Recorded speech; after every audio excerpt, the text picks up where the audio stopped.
तो इंदौर में एक बार फिर से डिजिटल अरेस्ट का एक मामला सामने आया, जहां पर 71 लाख रुपए की धोखाधड़ी डिजिटल अरेस्ट करके की गई है। सीनियर साइंटिस्ट और उनकी पत्नी से धोखाधड़ी की गई है। 23 अलग अलग खातों में जमा कराई गई राशि, क्राइम ब्रांच का अधिकारी बनकर धोखाधड़ी की गई। मनी लॉन्ड्रिंग और वुमेन ट्रैफिकिंग का डर दिखाया गया।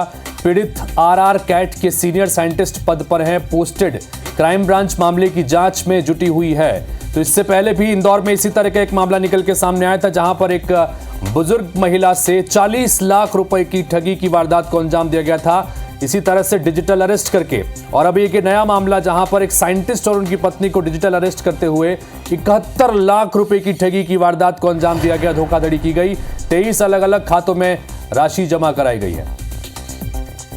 अंशुल हमारे सहयोगी जुड़ गए हैं। अंशुल, ये लगातार एक के बाद एक इंदौर में मामले सामने आ रहे हैं। इससे पहले हमने देखा था कि एक बुजुर्ग महिला के साथ 40 लाख रुपए की ठगी इसी तरह से डिजिटल अरेस्ट करके की गई थी, और अब ये नया मामला। साइबर फ्रॉड के मामले लगातार बढ़ते जा रहे हैं, इसको लेकर क्या कुछ किया जा रहा है, और ये जो मामला अभी निकल के सामने आया, इसमें क्या कुछ अपडेट?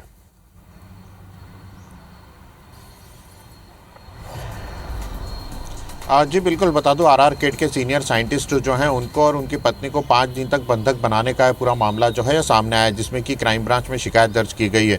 क्राइम ब्रांच में जो शिकायत दर्ज हुई है उसमें वैज्ञानिक ने बताया है कि उनके पास सबसे पहले एक फ़ोन आता है जिसमें बताया जाता है कि उनके नाम से कोई वारंट इशू हुआ है, और उन्हें सीबीआई और अन्य ह्यूमन ट्रैफिकिंग का बात जो है उस फ़ोन पर कॉल पर कही जाती है। उसके बाद फ़ोन कॉल पर एक दूसरा अधिकारी बात करता है जो ये बताता है कि वो आरबीआई से रिलेटेड अधिकारी है, और साइंटिस्ट के खातों में जो जमा पूंजी है वो उन्हें ट्रांसफ़र करना रहेगी जब तक कि यहाँ पर कई सेंट्रल एजेंसियाँ जांच करती है। हालांकि जब शुरुआती तौर पर वैज्ञानिक ने भरोसा नहीं किया तो उन्हें उसके बाद फर्जी वारंट जो है वो दिखा करके डर भी बिठाया गया। इसके बाद अलग अलग खातों में, लगभग 23 खातों में 71 लाख रुपए जो हैं वो ट्रांसफ़र कराए गए, जो कि वैज्ञानिक की पूरी जमा पूंजी बताई जा रही थी। और लगभग उन्हें इसी दौरान डिजिटल अरेस्ट भी करके रखा गया। एक वीडियो कॉल पर उन्हें बिठाया गया और उन्हें किसी भी प्रकार से किसी और से बात करने की अनुमति नहीं दी गई, और कहीं भी बाहर आने जाने की अनुमति जो है नहीं दी गई। हालांकि इसके बाद जब उन्हें अपनी ठगी का एहसास हुआ तब तक उनके 71 लाख रुपए जो है वो अलग अलग खातों में ट्रांसफ़र हो चुके थे, जिसके बाद उन्होंने क्राइम ब्रांच को पूरे मामले की शिकायत दर्ज कराई। और फिलहाल क्राइम ब्रांच जो है इस पूरे मामले में जुटी हुई। हालांकि इस तरह का पहला मामला नहीं है, इससे पहले भी कई डिजिटल अरेस्ट के मामले जो है वो सामने आ चुके हैं। खुद आरआर कैट के तो बिल्कुल अंशुल, फिलहाल बने रहिएगा, नजर बना के रखिएगा। फिलहाल आपकी बहुत बहुत शुक्रिया तमाम जानकारी के। लेकिन ये कुल मिलाकर डिजिटल अरेस्ट का जैसा पहला मामला नहीं है, लगातार इस तरह के मामले आ रहे हैं। तो हम बता रहे हैं आपको कि डिजिटल अरेस्ट होता क्या है और आप कैसे सावधानी बरतें, क्योंकि आपके साथ भी इस तरह की वारदात हो सकती है। तो डिजिटल अरेस्ट क्या है, पहले ये जान लीजिए।